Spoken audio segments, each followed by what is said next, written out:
Hello friends, നമുക്കിന്ന് ഒരു water candle ഉണ്ടാക്കാം.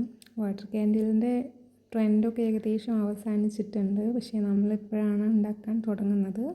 ഒരു ചെറിയൊരു ഗ്ലാസ് ജാർ എടുത്തിട്ടുണ്ട്. അതിലേക്ക് രണ്ട് ഒരു സീ ഷെൽസ് ഇടുന്നുണ്ട്. പിന്നെ ഒരു 2-3 മുത്തുകളും, നമ്മുടെ നോർമൽ മാലയുടെ മുത്തുകളാണ് ഇട്ട് കൊടുക്കുന്നത്. അത് കഴിഞ്ഞിട്ട് അതൊന്ന് ജസ്റ്റ് ഒന്ന് അറേഞ്ച് ചെയ്ത് വെക്കുന്നുണ്ട്. സൈഡിലായിട്ട് കാണുന്ന രീതിയിൽ അതിലേക്ക് കുറച്ച് വെള്ളം, അതായത് 3/4 ഭാഗത്തോളം വെള്ളം ഒഴിച്ച് കൊടുക്കുന്നുണ്ട്. അത് കഴിഞ്ഞ് ആ വെള്ളം ഒഴിച്ച് കഴിഞ്ഞിട്ട് ആ മുത്തുകളും ഷെൽസൊക്കെ ഒന്ന് ജസ്റ്റ് ഒന്ന് അറേഞ്ച് ചെയ്ത് അതിലേക്ക് ഞാൻ കുറച്ച് കളർ ആഡ് ചെയ്യുന്നുണ്ട്. കളർ വേണമെന്ന് നിർബന്ധമില്ല. ഗ്ലിറ്റേഴ്സ് ഉണ്ടെങ്കിൽ അതും ആഡ് ചെയ്യാവുന്നതാണ്.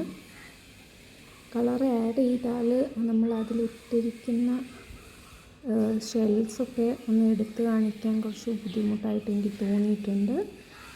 ആൻഡ് അത് കഴിഞ്ഞതിന് ശേഷം ഞാനൊരു ഷെല്ലും കൂടെ ജസ്റ്റ് അത് കാണാൻ വേണ്ടിയിട്ട് കുറച്ച് കളറുള്ളൊരു ഷെല്ലും കൂടെ എടുത്തിട്ട് ഇടുന്നുണ്ട്. പിന്നെ നമുക്കൊരു ട്രാൻസ്പെറൻറ്റ് ഷീറ്റ് വേണം. ഞാനതൊന്ന് റൗണ്ടിൽ ആ കുപ്പിയുടെ ഉള്ളിലേക്ക് കിടക്കത്തക്ക രീതിയിലുള്ള ഒരു റൗണ്ടിൽ കട്ട് ചെയ്ത് അതിൻ്റെ നടുവിലൊരു ഹോളിട്ട് അതിലൊരു തിരി, ഞാൻ വിളക്ക് തിരിയാണ് യൂസ് ചെയ്തിട്ടുള്ളത്. തിരിയിട്ട് സെറ്റ് ചെയ്ത് വെച്ചിട്ടുണ്ട്. അതിന് ശേഷം കുറച്ച് ഓയിൽ, ഞാൻ വെളിച്ചെണ്ണയാണ് എടുത്തിട്ടുള്ളത്. ഓയിൽ ഈ വെള്ളത്തിലേക്ക് കുറച്ച് ഒഴിച്ചു കൊടുക്കുന്നുണ്ട്. അതിന് ശേഷം നമുക്ക് ഈ മുറിച്ച് വെച്ചിട്ടുള്ള ആ ട്രാൻസ്പെറൻറ്റ് ഷീറ്റ് ആ തിരിയോടുകൂടി അതിലേക്ക് ഇടുന്നുണ്ട്. ഞാൻ ആ തിരി ജസ്റ്റ് ഒന്ന് വെളിച്ചെണ്ണയിലൊന്ന് ഡിപ്പ് ചെയ്തിട്ടാണ് ഇട്ടിട്ടുള്ളത്.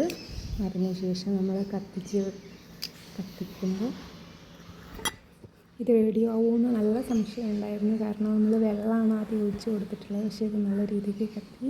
Thank you for watching.